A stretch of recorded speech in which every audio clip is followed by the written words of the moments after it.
रात वई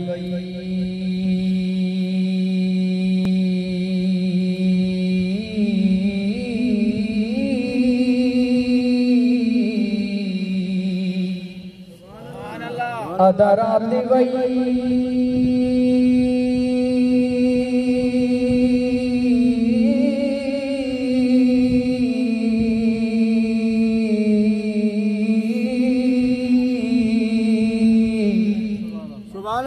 रात वई सुबह थियो पख ने खोजा पख किन मेरा माणक मोती अल्लाह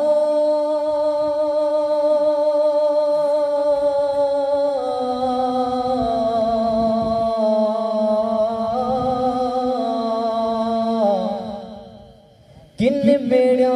माणक मोती किन मेरा कख मिलिया उन्हनि खे लख जने आसन लाथी अल्लाह मां ला इलाहा इल्लल्लाह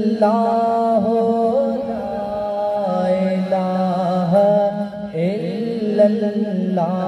पढ़ ला इलाहा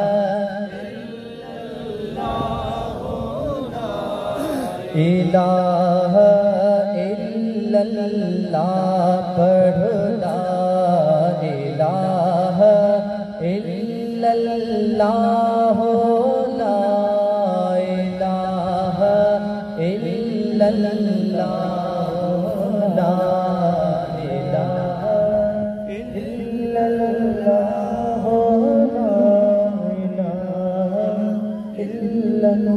आजे लो तुझो नालो रब बाज ते घुरा थो आजे लो तुझो नालो रब बाज ते घुरा थो कर माफ़ मदायो मौला ये अर्ज़ां आहूं कयां थो अल्लाह अल्लाह अल्लाह अल्लाह अल्लाह अल्लाह आजे लो तुझो नालो रब बाज ते घुरा थो आजे लो तुझो नालो रब बाज ते घुरा थो कर माफ़ मदायूं मौला ये अर्ज़ां आहूं कयां थो पढ़ो अल्लाह अल्लाह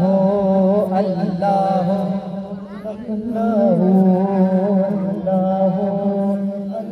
तो परवर में पक आहे को पक्षी दड़ब्यो ना है को पक्षी दड़ब्यो ना है तो परवर में पक आहे को पक्षी दड़ब्यो ना है को पक्षी दड़ब्यो ना है आ पक्षी दड़ तो बारी हिनो हाल तो आगो रखा थो आ पक्षी दड़ तो बारी हिनो हाल तो आगो झजा थो आ पक्षी दड़ तो बारी हिनो हाल तो आगो रखा थो पर हीनो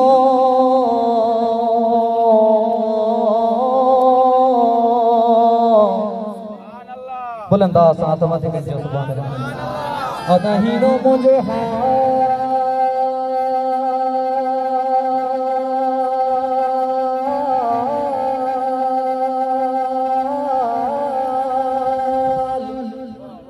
सुभान अल्लाह हीनो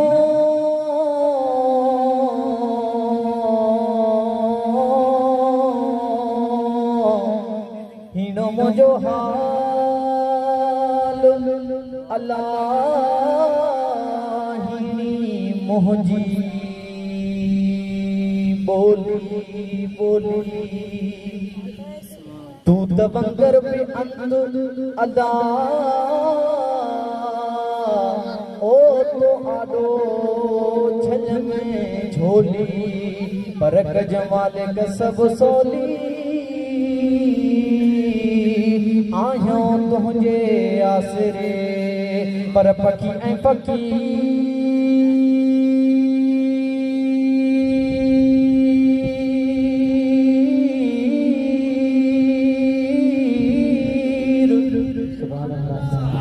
अल्लाह सुमर नखण साण पखी चुगे चुंब सां किश्तो ऐं फकीर कान मौला अहिड़ो पखी आणे जेको मिलाए मोहम्मद सां तो परवर में पक आहे को बख्शींदड़ ॿियो नाहे को बख्शींदड़ ॿियो नाहे आ बख्शींदड़ तूं बारी हिनो हाल तो आदो रखां तो कर माफ़ मदायूं मौला ये अर्ज़ां आऊं कयां थो अल्लाह अल्लाह अल्लाह अल्लाह ओ गुनाहगार ही बख्शल जांडियो खतादार ही बख्शल जांडियो खतादार ही बख्शल जांडियो गुनाहगार ही बख्शल जांडियो खतादार ही बख्शल जांडियो खतादार ही बख्शल जांडियो पर तुझे हबीब मिठे जे शान में माना तू लिखां थो पर तुझे हबीब मिठे जे शान में माना तू पढ़ा पियो कर माफ़ मदायूं मौला ये अर्ज़ां आऊं कयां थो अल्लाह अल्लाह अल्लाह अल्लाह अल्लाह अल्लाह अल्लाह अल्लाह अल्लाह अल्लाह